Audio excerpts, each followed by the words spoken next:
Hi guys, welcome back to another episode of Real Talk with Rhi. I am your host, Rhi from mummy4.com. How are you? How was your week? Well, I am in a process at the moment of decluttering. I say I'm in a process. I have just, if you've watched my main channel, tackled my daughter's bedroom. It took so much longer than I planned for it to take. And it was much harder than I thought it would be, but I'm so glad it's done. And I say I'm in the process of decluttering because I know there's so much that needs to be done in this house. We have been here coming up to 4 years now. I keep saying the new house, we've just moved. We've not just moved. It's been nearly 4 years. And over those 4 years, a lot happens. Things come into the house. Things do not necessarily leave the house that should leave the house. The children bring things home from school. They have new clothes. They need to have their old stuff sorted, stuff that no longer fits them, stuff that is broken, stuff that no longer suits them. And as much as it's tempting to hang on for things for just in case or pass it down or will we need it, it's so important, for me anyway, to stay on top of decluttering. It is not a process I enjoy doing, but it's something I very much enjoy when it is in fact done. So today I'm going to share why I think decluttering is so important, the mental and physical benefits that it will bring, the mental preparation you're going to need to do if you want to get started, the things that you're going to need to do in order to do it, the different methods that you could use to do it, and how you're going to feel halfway through and how you're going to feel when it's done. So I hope you're comfy, or if I'm joining you in your AirPods out on a walk, you're enjoying life and the sun is shining and life is good. But wherever you're listening in from, hey, are we ready to talk about this? So decluttering, what are the benefits? Why are we going to bother?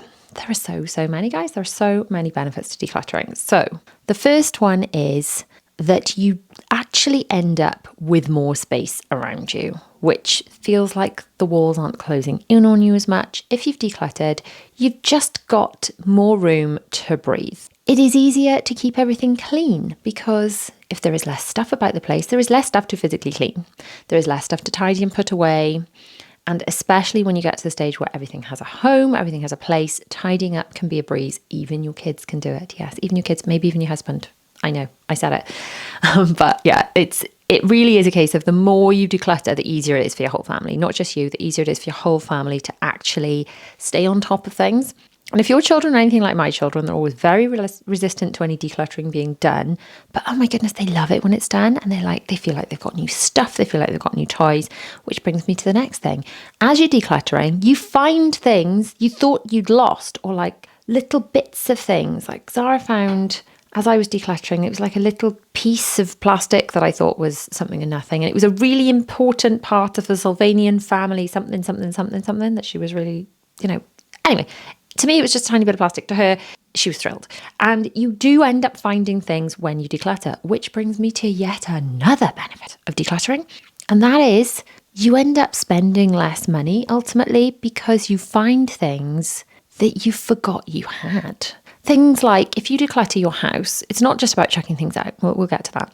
But it's about finding things and putting them from the man drawer. Has anyone seen Michael McIntyre talk about the man drawer? It's a man drawer in the kitchen where you've got takeaway menus, random leads. You've got what they call instruction booklets for products you don't even own, keys for homes you no longer own. I think we've all had a man drawer at some point. But if you find bits like that, like charger leads, all these kind of things, and you actually realise we've got a lot of charger leads, guys. We've got a lot of charger leads in this house. You don't end up having to buy new charger leads because you can't find any. Because through the process of decluttering, not only are you throwing things out you don't need, you're finding things that you do need. And I've got to say the biggest benefit, I would say, to decluttering is the kind of mental load it lifts off. And this kind of goes hand in hand with how I feel when the house is clean and tidy and organised. I feel like it's good for my mental health. Like, for example, I work from home. So if I'm in a clean and tidy environment, I feel like my mind is clean and tidy, and then I can be more productive. I can have clearer thoughts. I'm not looking around, because whenever I'm looking around, and it's like my office can get cluttered up quite quickly, especially when I get sent lots of packages and things, or Christmas time, there's lots of stuff dumped in here or whatever. When it's full of junk and clutter, or just things I've not yet dealt with and put away in their homes, I just feel really overwhelmed and I feel like I can't concentrate properly. So maybe that's not everyone, but I do believe it is quite common for a lot of people. And clutter also attracts clutter. So if you've got a beautifully clear surface in, say, your kitchen, and someone puts a thing on it, you're more likely to move it because it's interrupting your lovely clear surface. But also maybe your family are less likely to dump things on a clear surface. If, however, there's a lot of clutter there already, what's adding one more thing and then one more thing and one more thing until your whole house you can't even move? This has been my personal experience anyway. So that's with the why. The mental preparation to declutter. I think you need to decide how ruthless you're going to be. You've got things that you're going to want to keep, potentially, like keepsake type things. And recently I have labelled up keepsake boxes, big sturdy boxes, and put them in the attic for the children's keepsake things. So really precious things like a dance trophy or a special card they had from someone or a really beautiful picture they drew. I'm not talking every time they ever put pen to paper because there would not be space in the house to keep every single thing that my children ever drew. They draw a lot. But those really special things in a keepsake box. And that goes in the attic. I've got a space downstairs in another box, actually, where I gather together things that are going to live in the keepsake box. So the next time I go up the attic, then I can put them in there. But at least then I've got somewhere for those things to go, not kind of having them about the house, because those keepsakes can feel like clutter when they're in the way, when they're things you don't actually need to use. Now, the other things are things you do want to use and just need to go in their actual home. So we need to think about everything having a home. And that's everything from, say, charger leads. For example, I've got a drawer. You can't see anyway if you're just listening on the podcast, but if you are watching, then I have got drawers just below where my camera is. One of those drawers is just leads. I've got lots of different leads. Obviously, I've got lots of cameras and chargers and things to charge, rather. Cameras and what are they called? The things are external hard drives. I have a lot of external hard drives, so therefore a lot of external hard drive leads. But that is the place that they all live. And now that I've got that place, I realise I have loads of them and I know where to put something every time I find one of them. So everything having a home is absolutely essential. And then when you think of everything having a home, you've got two options with stuff, haven't you? You can get more storage for the stuff you have, or you can slim down the stuff you have to fit the storage that you have. And sometimes it's somewhere in between. So you'll need some new storage solutions. And if you've watched like my home tours and things, you'll know I've got a lot of Calyx. This is, if you're watching on YouTube, the Calyx is this unit behind me from IKEA with these boxes, and it swallows so much stuff. We use a lot of Calyx around the house because it's just really good for hiding stuff and not having it out on display, because I'm a big fan of clear surfaces and things hopefully nice and organised in various boxes. And I'm going to be honest with you, this unit behind me right here, that's something I actually need to organise, which I'm looking at it and it's feeling quite overwhelming. I think I last did that in 2021, which was a number of years ago. So that is on my decluttering list. But long story short, with what we're going back to, you can have plenty of storage, but there's going to come a point in your life where even if you have loads of storage, it's going to be full.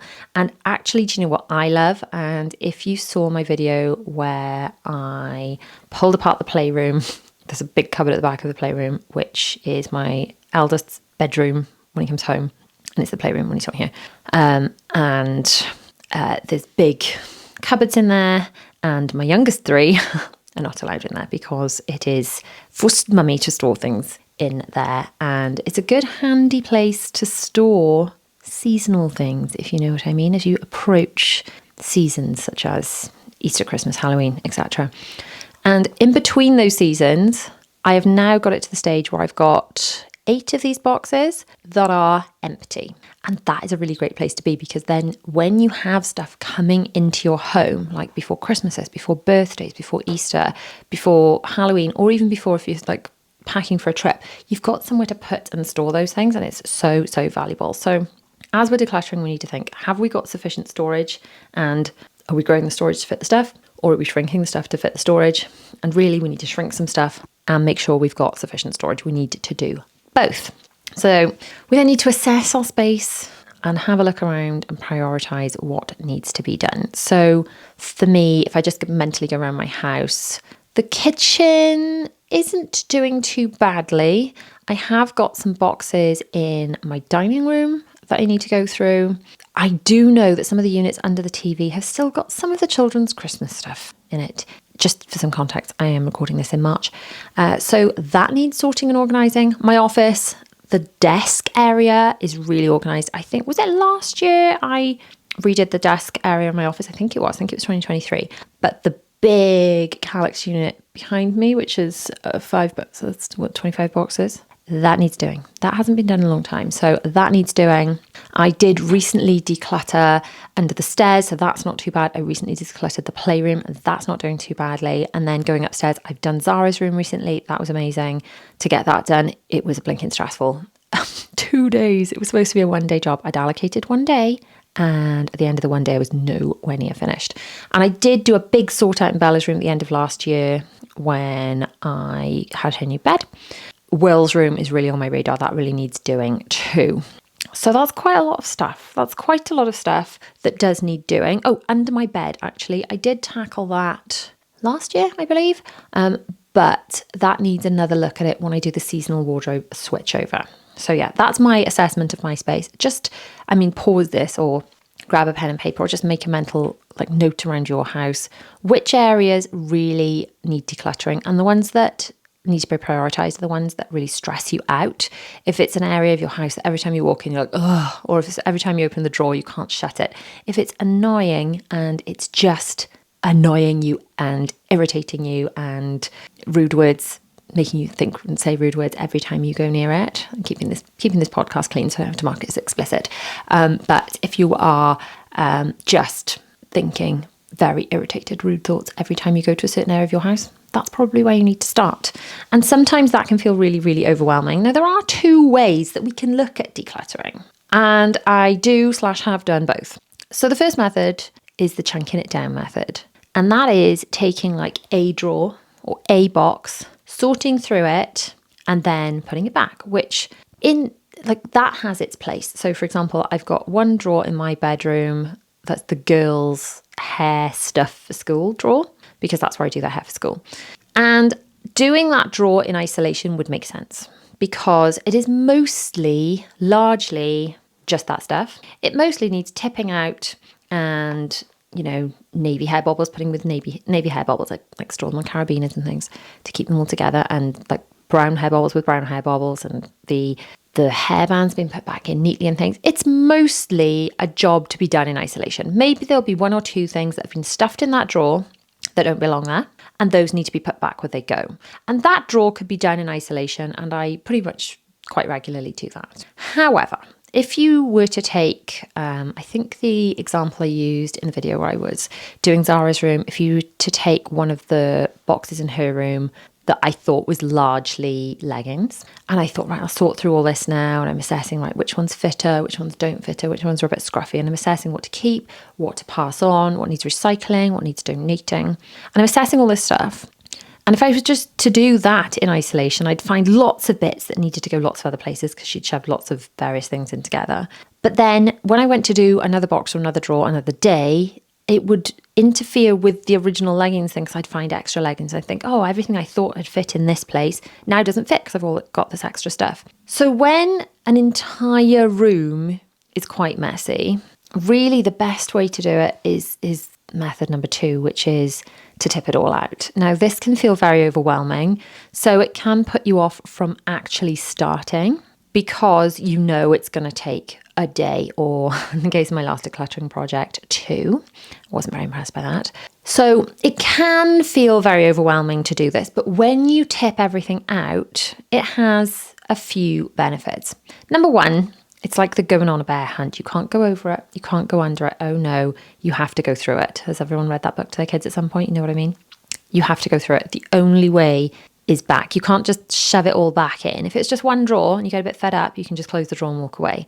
Whereas when you've made a right mess, like I've tipped out everything from my daughter's bedroom all over my bed and I can't go to bed till I've moved it, or I've tipped out everything from the playroom all into the living room and I can't actually sit down and watch TV because there's a big pile of junk in the way of the television, then it forces me to do it. And so many times, I think every time I've ever done a decluttering video, and I've just vlogged it really. I've just shared exactly what I was doing and just been as open and honest about my feelings as possible.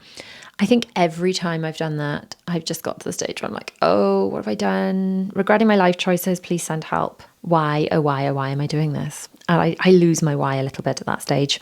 And obviously the why is quite important to stick to because it spurs you on and keeps you going.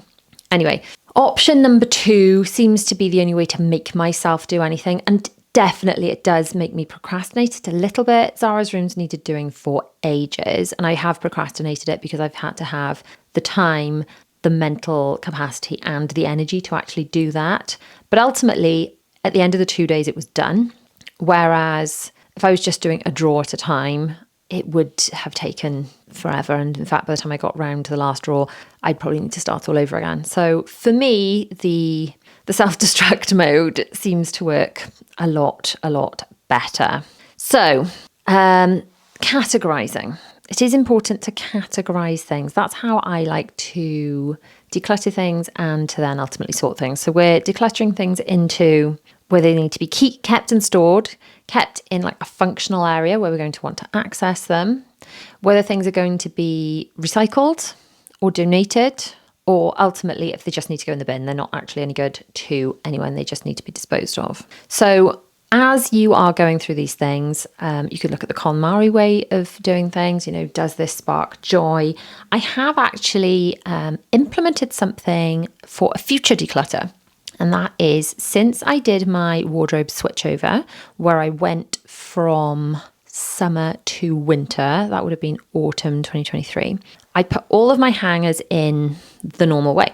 And then as I have put everything away again, having washed and worn it, I've put the hangers the wrong way round, if you follow me. So I've twisted it so it's hooked underneath the rail and facing the wrong direction. So that's had a couple of implications. The first, then the main one, is to see what am I wearing and what am I not wearing. But then ultimately, when I go to grab something to put it on, if I've worn it already, then the hanger is the wrong way round. So it puts up some resistance, and obviously I can still get it off, I can unhook it, but it puts up some resistance and it reminds me, hey, Rhi, you've worn this, try and wear something else. Because I think if you think of the 80-20 rule, which just covers everything in life, we wear 20% of our wardrobe 80% of the time. We use 20% of our stuff 80% of the time. And this has forced me to wear a bit more of my wardrobe. So we really will see how that pans out when I do my spring or winter to summer, I guess, wardrobe switchover, which will also be a bit of a declutter over on my Mummy of 4 channel. And we'll find out then how well it's worked, and it will show me if I have really not worn something all winter, then really I need to have a think about whether I want to or need to keep it, because that really does need thinking about. So yes, we need to think about these categories. It's quite important, I feel, to get inspired and to really keep front of mind what we want. So, watching things like the home edit really encourages me to want to declutter. Other people say that watching my decluttering videos while they declutter, that's like a bit of a body doubling thing, a bit of an inspiration. Then that can be a good thing to do. So there's loads of YouTube videos. I have quite a lot if you're interested about decluttering. That might be interesting for you to watch. I would say one of my top tips though is when you're doing what the home edits call the edit bit, which is where you look at all the stuff and you decide what you're going to keep and what you're going to chuck. There's two schools of thought in this. You get your children involved and help them decide what do they want to pass on, what do they want to donate, especially if you explain to them they've only got a finite amount of space. So if they've got Christmas, birthdays and things coming up, they need to make space. But equally, I actually find that my children fall in love with things. They're like, oh, but this bit of plastic is so precious to me and I love it and I could never part with it. And that seems to be the case with everything they find. So personally, I find, especially when they're little, doing the edit section without an audience can be beneficial. And it can be quite hard sometimes to let go of things because it's very easy to get sentimental about everything your child has ever worn or played with. So for me, I like to pass things on to other people that can wear and enjoy the clothes, or other people's babies, obviously, that can wear and enjoy the clothes. For me, seeing those clothes and being like, oh, it's still getting worn, especially since I feel quite emotional attachment to, I can remember buying all the children's clothes. I can remember choosing them. I can remember where they wore them. And that feels quite emotional. So it's quite nice that some of that can be passed on, and you can kind of see that, especially if it's like some of your friends' kids or something. That's really nice. Obviously, you can sell things and that will release some more money to buy some new things. So that's always beneficial. But yeah, I would try and think about, things going on to a nice home. Toys, for example, passing on to other people that you know. I take a lot to my children's school for the nursery class, which is the class for 3 and 4 year olds here in Wales. And they have a lot of the children's old things, and I feel that that's quite nice. It's people that took care of my children, and now we're sort of paying back a little bit with some things that they can play with the new children coming through the school. So we're editing, we're finding a home for everything, and then ultimately putting everything back that is going to stay in their beautifully new organised things, in their beautifully organised places. Fresh bedding and things can all go down at the same time, when you're putting a room back together, arranging the cushions nicely. It's just those little finishing touches. And suddenly the whole space that you're living in can feel so much nicer. If you go from having clutter to having clear spaces, to having drawers you can open that are not exploding, that you can shut with ease, that you can find things straight away, you end up saving so much time because you're not hunting around for things and clearing up all the time, saving so much money because you're not having to repurchase things just because you lost them in all the clutter, and just saving your sanity. I think that's what it's all about for me. I do not enjoy the process of decluttering, but when it's done, I'm just always so grateful that I put myself through it and that I did it. So what are your thoughts on decluttering? Is it something you do frequently, something you do rarely, or something you never do? And is it something you want to do? Is it something you feel you need to do? Let me know down in the comments if you're watching on YouTube. I don't think you can comment on podcasts if you're just listening in your ears, can you? They should probably implement that. That would be helpful.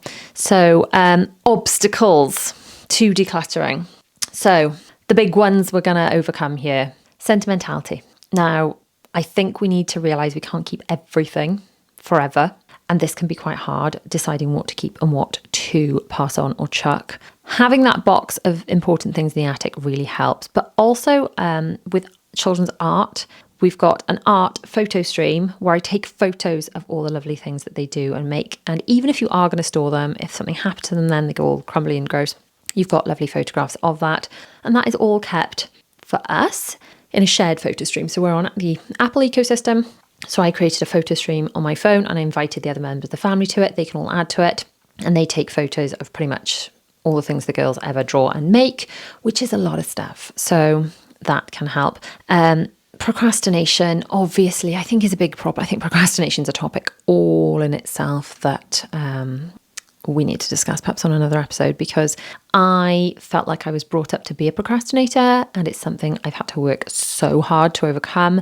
And I feel like it is a state of being I can slip back into so easily, especially when I'm calling procrastination, I'm just perfectionism. And being like, oh, if I can't do it right, I'm not going to do it at all. So procrastination can be a big thing, but like I said, that's a chat for another day. And just overwhelm.